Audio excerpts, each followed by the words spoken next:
जय भाई जी, राजयोगिनी बी.के. शिविका बहन जी, गुवाहाटी लोकसभा समष्टिर सांसद बिजुली कलिता मेधी डांगरियानी, आमार मजत उपस्थित राजयोगिनी बी.के. मौसुमी बहन जी, बुद्धिवृंद और उपस्थित राइज।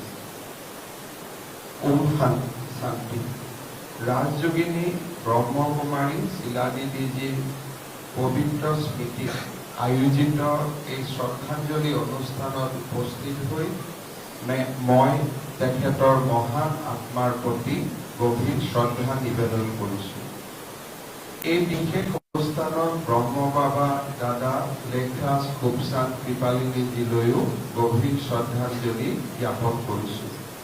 লগতে ব্ৰহ্মকুমাৰীৰ দৰে এই মহান সংগঠনৰ কাৰ্যকলাপ আগুৱাই নিয়া প্ৰতিগৰাকী দাদী আৰু দিদিলৈ মোৰ ভক্তি ভৰা প্ৰণিপাত জনাইছোঁ। অসমকে ধৰি সমগ্ৰ উত্তৰ পূৰ্বাঞ্চলত ব্ৰহ্মকুমাৰী প্ৰতিষ্ঠাৰ মূল হোতা ৰাজযোগিনী ব্ৰহ্মকুমাৰী শিলাদিদি কেৱল এক ব্যক্তি সত্তাই নাছিল, তেখেত আছিল প্ৰকৃতপক্ষে এক অনুষ্ঠান সদৃশ। প্ৰজাপিতা ব্ৰহ্মকুমাৰী ঈশ্বৰীয় বিশ্ববিদ্যালয় গুৱাহাটী উপসংমণ্ডলৰ সঞ্চালিকা হিচাপে শিলাদিদিয়ে উত্তৰ পূৰ্বাঞ্চলৰ লগতে চুবুৰীয়া ৰাষ্ট্ৰ বাংলাদেশৰ আধ্যাত্মিক জীৱনত যথেষ্ট প্ৰভাৱ এৰি থৈ গৈছে। মাত্ৰ 10 বছৰ বয়সতে এই মহান অনুষ্ঠানৰ সৈতে জড়িত হৈ উত্তৰ পূৰ্বাঞ্চলত ব্ৰহ্মকুমাৰীৰ কেন্দ্ৰ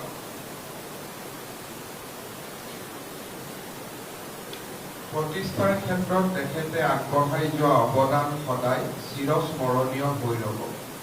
প্ৰজাপিতা ব্ৰহ্মকুমাৰীৰ উপস্থিতিয়ে আমাৰ ৰাজ্যখনৰ আধ্যাত্মিক আৰু সামাজিক জীৱন সমৃদ্ধ কৰিছে।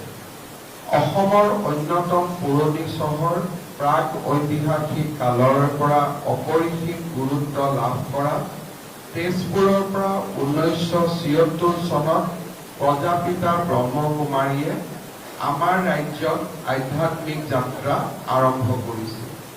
তেতিয়াৰ পৰাই ৰাজযোগিনী শিলাদিদিৰ নেতৃত্ব আৰু মাৰ্গদৰ্শনত এই সংগঠনে উত্তৰ পূৰ্বাঞ্চলত সক্ৰিয় সেৱা আগবঢ়াই আহিছে।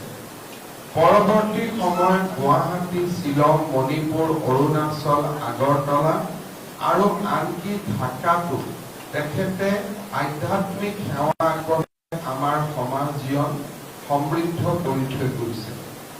গুৱাহাটীৰ পৰা মাউণ্ট আবুলৈ ৰথযাত্ৰা, মণিপুৰ, ইটানগৰ, আগৰতলাৰ পৰা গুৱাহাটীলৈ পদযাত্ৰা, শাশ্বত যৌগিক খেতিৰ জৰিয়তে সম্পূৰ্ণ গ্ৰাম বিকাশ, সেউজ ভাৰত, স্বচ্ছ ভাৰত, মাদক দ্ৰব্য মুক্ত ভাৰতৰ দৰে পদক্ষেপকে ধৰি বহুতো সমাজ হিতৈষী কৰ্মৰাজিৰে ৰাজযোগিনী শিলাদিদিয়ে মানৱ সেৱাৰ উৎকৃষ্টতম নিদৰ্শন আমাৰ আগত থৈ গৈছে। তেখেতৰ নেতৃত্বতে অসমকে ধৰি উত্তৰ পূৰ্বাঞ্চলত বিস্তাৰ লাভ কৰা ধ্যান কেন্দ্ৰৰ বিশাল নেটৱৰ্কৰ জৰিয়তে প্ৰজাপিতা ব্ৰহ্মকুমাৰীয়ে শিক্ষানুষ্ঠানসমূহত মূল্যবোধৰ কাৰ্যসূচী ৰূপায়ণ কৰি আমাৰ অঞ্চলত এখন সুখী, সুষম আৰু শান্তিপূৰ্ণ সমাজ গঢ়াটো গুৰুত্বপূৰ্ণ অৱদান আগবঢ়াই থৈ গৈছে। মানৱ জাতিৰ কল্যাণ আৰু উত্থানৰ বাবে বাস্তৱসন্মত পন্থা হিচাপে ৰাজযোগিনী শিলাদিদিয়ে বিশ্বজনীন আধ্যাত্মিক সত্যসমূহক নিজৰ জীৱনত প্ৰয়োগ কৰিছে। তেখেতৰ সংস্পৰ্শলৈ অহা প্ৰতিগৰাকী ব্যক্তি তেখেতৰ ব্যক্তিত্বৰ মমতা আৰু উদাৰতাই গভীৰভাৱে স্পৰ্শ কৰি গৈছে। ৰাজযোগিনী শিলাদিদিয়ে তেনে প্ৰতিগৰাকী ব্যক্তিৰে অন্তৰ্নিহিত প্ৰতিভা বিকাশ হোৱাত প্ৰবল ৰূপত অনুপ্ৰাণিত কৰিছিল। শিলাদিদিৰ নিষ্ঠা, দায়বদ্ধ সেৱা আৰু সকলোৰে প্ৰতি স্নেহে তেখেতক এগৰাকী মহান আধ্যাত্মিক সত্তালৈ ৰূপান্তৰ কৰিছিল। সমগ্ৰ জীৱন মানৱ সেৱাক উৎসৰ্গা কৰি শ্ৰদ্ধাৰ শিলাদিদিয়ে অনন্ত ধামলৈ গতি কৰিলে। মই তেখেতৰ বিদেহ আত্মাৰ চিৰ শান্তিৰ বাবে ঈশ্বৰৰ ওচৰত প্ৰাৰ্থনা জনাইছো। মানৱ জাতিৰ কল্যাণৰ বাবে সমৰ্পিত নিস্বাৰ্থ সেৱাৰ অনন্য অনুষ্ঠান প্ৰজাপিতা ব্ৰহ্মকুমাৰীৰ আদৰ্শ আৰু সেৱাৰ মাজতে ৰাজযোগিনী ব্ৰহ্মকুমাৰী শিলাদেৱী আমাৰ সমাজ জীৱনত সদায় জীয়াই থাকিব। ৰাজযোগিনী শিলাদেৱীৰ প্ৰতি শ্ৰদ্ধাঞ্জলি জনাবলৈ অনুষ্ঠিত এই কাৰ্যসূচীৰ মাধ্যমেৰে প্ৰজাপিতা ব্ৰহ্মকুমাৰীৰ পবিত্ৰ চৌহদত উপস্থিত হ'বলৈ পাই মই নিজকে ধন্য মানিছো। যোৱা বছৰ মাউণ্ট আবুলৈ গৈ প্ৰজাপিতা ব্ৰহ্মকুমাৰীৰ আধ্যাত্মিক আৰু সামাজিক কৰ্মৰাজিক প্ৰত্যক্ষভাৱে দেখাৰ মোৰ সৌভাগ্য হৈছিল।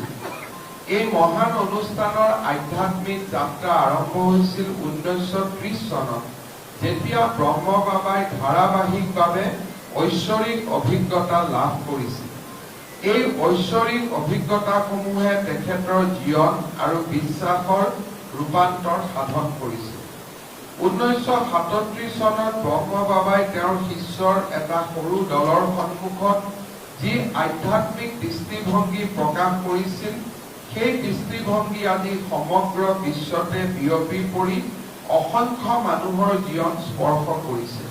ব্ৰহ্মকুমাৰীৰ দ্বাৰা পৰিচালিত ধ্যান কেন্দ্ৰ আৰু আধ্যাত্মিক কাৰ্যসূচীসমূহে এই মহান সংগঠনটোৰ অনন্য আধ্যাত্মিক দৰ্শন প্ৰচাৰ কৰাই নহয়, ইয়াৰ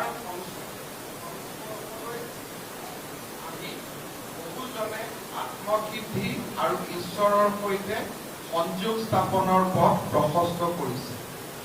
হিন্দু ধৰ্মৰ আধ্যাত্মিক বিশ্বাসৰ অনন্য মিশ্ৰণ আৰু বিভিন্ন ধৰ্মীয় আৰু দাৰ্শনিক পৰম্পৰাৰ সুকীয়া ব্যাখ্যাৰ ভিত্তিত গঢ় লোৱা ব্ৰহ্মকুমাৰী দৰ্শনে আমাক শিকায় কি ধৰণে আধ্যাত্মিক প্ৰজ্ঞা আৰু শান্তিৰ যুগলৈ এই পৃথিৱীক আমি ৰূপান্তৰ ঘটাব পাৰোঁ। ব্ৰহ্মকুমাৰী ওম প্ৰতীকে ইয়াৰ আধ্যাত্মিক দৰ্শনক দৃশ্যমান ৰূপত উপস্থাপন কৰে। এই প্ৰতীকৰ কেন্দ্ৰবিন্দুটোৱে ঐশ্বৰিক সত্তাক প্ৰতিনিধিত্ব কৰে। ইয়াৰ বিন্দু, ৰেখা, শিক্ষা আৰু বৃত্তই গুণ, ঐশ্বৰিক কৃতিত্ব, আধ্যাত্মিক জ্ঞান, জীৱনৰ চিৰন্তন চক্ৰকে ধৰি ব্ৰহ্মকুমাৰীৰ শিক্ষাৰ বিভিন্ন দিশ প্ৰকাশ কৰে। এই প্ৰতীকে ব্ৰহ্মকুমাৰীৰ মূল্যবোধ আৰু নীতিসমূহ প্ৰকাশ কৰাৰ লগতে ধ্যান আৰু আধ্যাত্মিক অনুশীলনৰ কেন্দ্ৰবিন্দু হিচাপে কাৰ্য সম্পাদন কৰে।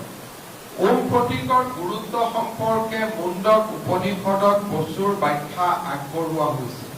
সেই অনুসৰি অতীত, বৰ্তমান আৰু ভৱিষ্যত য'ত সমাহিত হৈ থাকে সেয়াই হৈছে ওম।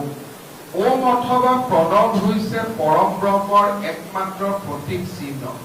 ওম হৈছে ব্ৰহ্মন, ওমেই হৈছে আধাৰ, ওমেই অবিনশ্বৰ, ওম আত্মা, ওম হৈছে পবিত্ৰ চৈতন্য, ওম হৈছে চেতনা, আৰু সেইবাবেই ওমেই সকলো।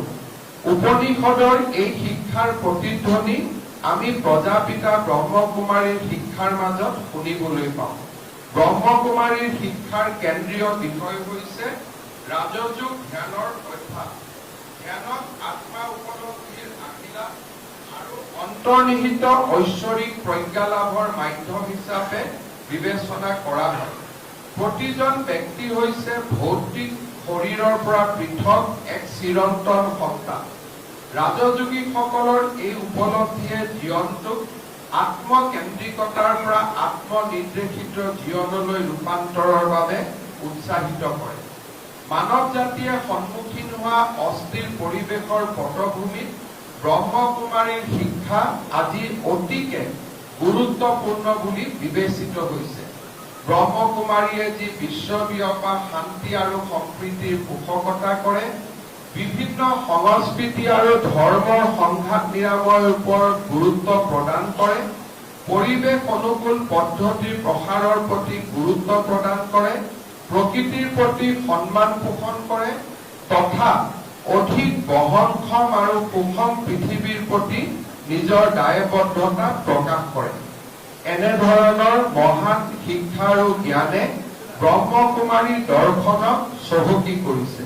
ফলস্বৰূপে আধ্যাত্মিক উত্তৰণ আৰু ব্যক্তিগত পৰিৱৰ্তনৰ মানস কৰাত বিভিন্ন সাংস্কৃতিক আৰু ধৰ্মীয় পটভূমিৰ অনুগামীসকলৰ আকৰ্ষণ ব্ৰহ্মকুমাৰী দৰ্শনৰ প্ৰতি দিনক দিনে বৃদ্ধি পাইছে। প্ৰাচীন ভাৰতীয় শাস্ত্ৰ বেদ আৰু উপনিষদসমূহে আমাক সৃষ্টিৰ অনাদি আৰু অনন্ত তত্ত্বৰ বিষয়ে শিক্ষা দিয়ে। এক অৰ্থত ভাৰতীয়সকলৰ জ্ঞান চৰ্চাৰ সমস্ত নিৰ্যাস সঞ্চিত হৈ আছে বেদ আৰু উপনিষদসমূহত। সেই শাস্ত্ৰসমূহে ঘোষণা কৰিছে আমাৰ দেহৰ ভিতৰত এক আত্মাই বিৰাজ কৰে।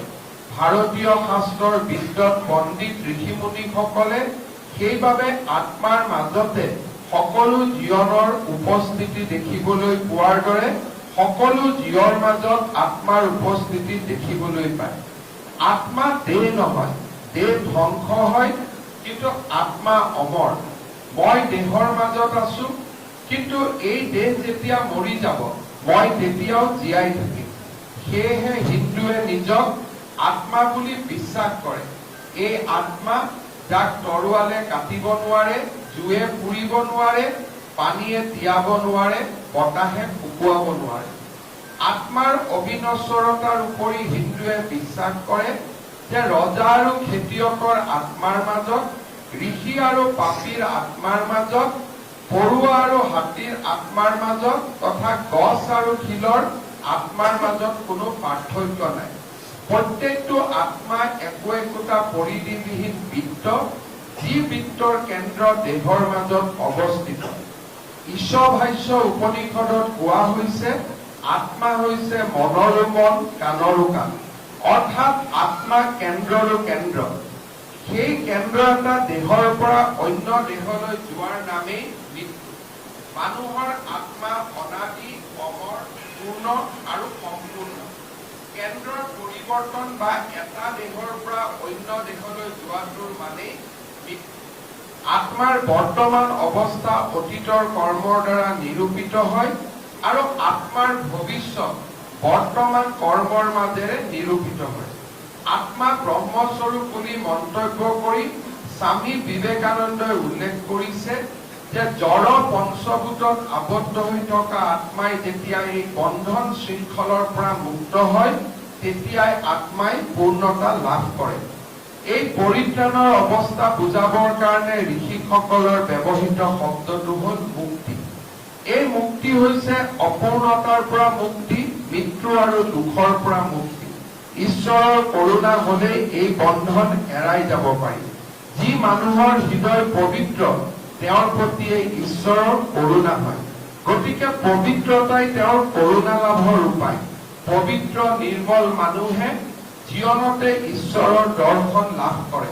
ক্ৰমাগত সংগ্ৰাম আৰু সাধনাৰ দ্বাৰা সিদ্ধি লাভ কৰা, দিব্যভাৱে ভাৱান্বিত হৈ ঈশ্বৰৰ নিকটৱৰ্তী হোৱা আৰু তেওঁৰ দৰ্শন লাভ কৰি স্বৰ্গৰ পিতাৰ দৰে পূৰ্ণ হোৱা হিন্দুৰ ধৰ্ম। আত্মাৰ অবিনশ্বৰতা আৰু মুক্তিৰ স্পৃহাৰ প্ৰতি লক্ষ্য ৰাখি সেইবাবে কথোপনিষদে মানৱ সমাজক ভয় আৰু দুখৰ পৰা মুক্তি হোৱাৰ মহৎ শিক্ষা প্ৰদান কৰিছে। আমি যেতিয়াই উপলব্ধি কৰিম যে আত্মা অবিনশ্বৰ, তেতিয়াই আমি ভয়হীন শোকৰহিত অৱস্থাত বাস কৰিম। কথোপনিষদে কৈছে যে মানুহৰ ভয় আৰু শোকৰ মূল উৎস হ'ল ভৌতিক শৰীৰৰ প্ৰতি থকা মানুহৰ অহৈতুক মোহ। ভৌতিক শৰীৰৰ সৈতে আমি নিজকে সংযুক্ত কৰি তোলাৰ অৰ্থই হৈছে ভয় আৰু শোকৰ অনন্ত চক্ৰৰ মাজত নিমজ্জিত হোৱা। সেইবাবে আমাৰ কৰণীয় হ'ল নশ্বৰ শৰীৰৰ প্ৰতি আসক্তি পৰিত্যাগ কৰি অবিনশ্বৰ আত্মাৰ উৎকৰ্ষ সাধন কৰা। সময় বাগৰাৰ লগে লগে মহান ধৰ্মীয় গ্ৰন্থৰ বিশ্লেষণৰ ভিত্তিত বিৱৰ্তন ঘটিলেও ভাৰতৰ সনাতন সভ্যতা দৰ্শনৰ মূল তত্ত্ব সদায় অপৰিৱৰ্তনশীল। আমাৰ সনাতন সভ্যতাৰ এই চিৰস্থায়ী প্ৰজ্ঞাকে ব্ৰহ্মকুমাৰীসকলে বিশ্বব্যাপী আদি অধিক দৃঢ়তাৰে বিয়পাই দিবলৈ সক্ষম হৈছে। আমাৰ এই অঞ্চলত ভাৰতীয় সনাতন সভ্যতাক চিৰ শাশ্বত কৰি মানৱ সেৱাৰ মাধ্যমেৰে সনাতন সভ্যতাক অধিক জনমুখী কৰাৰ বাবে ৰাজকুমাৰী শিলাদিদিৰ ওচৰত আমি সদায় কৃতজ্ঞ হৈ থাকিম। আজিৰ এই সুন্দৰ দিনত ৰাজযোগিনী শিলাদিদিৰ জীৱনৰ প্ৰতিটো পবিত্ৰ কৰ্মকে আমি আকৌ এবাৰ সোঁৱৰণ কৰিম। উত্তৰ পূৰ্বাঞ্চলত ব্ৰহ্মকুমাৰীৰ প্ৰসাৰৰ বাবে তেখেতে কৰা জীৱনজোৰা সাধনা ঈশ্বৰৰ পৰা প্ৰাপ্ত এক আধ্যাত্মিক বৰদান বুলিয়ে আমি অভিহিত কৰিম। শিলাদিদিৰ লগত কেইবাবাৰো মোৰ সাক্ষাৎ কৰাৰ সৌভাগ্য হৈছিল। উত্তৰ গুৱাহাটীত ব্ৰহ্মকুমাৰীৰ জ্ঞান কেন্দ্ৰ স্থাপন কৰাৰ পৰা মাউণ্ট আবুলৈ মোক নিমন্ত্ৰণ কৰা বহু কেইবাৰ শিলাদিদিৰ সৈতে মোৰ সাক্ষাৎ হৈছিল আৰু প্ৰতিটো সাক্ষাৎতে তেখেতৰ অদ্বিতীয় আৰু আধ্যাত্মিক চেতনাক উপলব্ধি কৰাৰ আমাৰ সৌভাগ্য হৈছিল। শিলাদিদি আজি আমাৰ মাজত নাই, কিন্তু অবিনশ্বৰ আত্মাৰ মাজেৰে তেখেতে ইতিমধ্যেই নিশ্চয় পৰম ব্ৰহ্মৰ পৰম পদত স্থান লাভ কৰিছে আৰু য'তেই আছে তাৰ পৰাই শিলাদিদিয়ে আমাক পথ দেখুৱাব, আমাক জ্ঞানৰ সন্ধান কৰোৱাব আৰু আমাক সদায় ব্ৰহ্মকুমাৰীৰ পবিত্ৰ সেৱাত মনোনিৱেশ কৰিবলৈ উৎসৰ্গা কৰিবলৈ প্ৰেৰণা যোগাব। শিলাদিদিৰ আদৰ্শ আমাৰ মাজত সদায় চিৰ শাশ্বত হৈ থাকিব। মই আগতেই কোৱাৰ দৰে শিলাদিদিৰ মৃত্যু হোৱা নাই, শিলাদিদিৰ মুক্তি হৈছে। আত্মাৰ অবিনশ্বৰতা আৰু আত্মাৰ পৰমাত্মাৰ লগত মিলন সনাতন ধৰ্মৰ দুইটা সফল সাৰ্থক বাৰ্তা শিলাদিদিৰ ক্ষেত্ৰত প্ৰযোজ্য। তেখেতৰ মহান আত্মাই আমাক সদায় প্ৰেৰণা যোগাওক, ভাৰতখনক বিশ্ব শান্তিৰ এক মহান দ্বীপলৈ ৰূপান্তৰ কৰিবৰ বাবে তেখেতৰ জ্ঞান আৰু আদৰ্শই আমাক সদায় প্ৰেৰণা জনাব। পুনৰ এবাৰ ব্ৰহ্মকুমাৰীৰ লগত জড়িত আটাইকে আজিৰ এই শোকৰ ক্ষণত মই পুনৰ এবাৰ সকলোকে এটাই প্ৰেৰণা যোগাম যে শিলাদিদি আমাৰ পৰা আঁতৰি যোৱা নাই। তেখেতৰ জীৱনজোৰা সাধনা, তেখেতৰ জীৱনজোৰা বৰমণি আমাৰ মাজত সদায় চিৰ শাশ্বত হৈ থাকিব। শোকৰ এই মুহূৰ্তটো আৰু নতুনকৈ কৰ্মত, নতুনকৈ ব্ৰহ্মকুমাৰীৰ জ্ঞান আৰু প্ৰজ্ঞাক জগত সভালৈ লৈ যোৱাৰ বাবে আমি সংকল্প কৰিম। নিজক পুনৰ এবাৰ ব্ৰহ্মকুমাৰীৰ আদৰ্শৰ বাবে আকৌ এবাৰ আমি নিজক আগবঢ়াই লৈ যাম। এই দুআষাৰেৰে ৰাজযোগিনী শিলাদিদিৰ প্ৰতি মোৰ গভীৰ শ্ৰদ্ধাঞ্জলি জনাই মই মোৰ বক্তব্যৰ সামৰণি মাৰিছো। ওম শান্তি।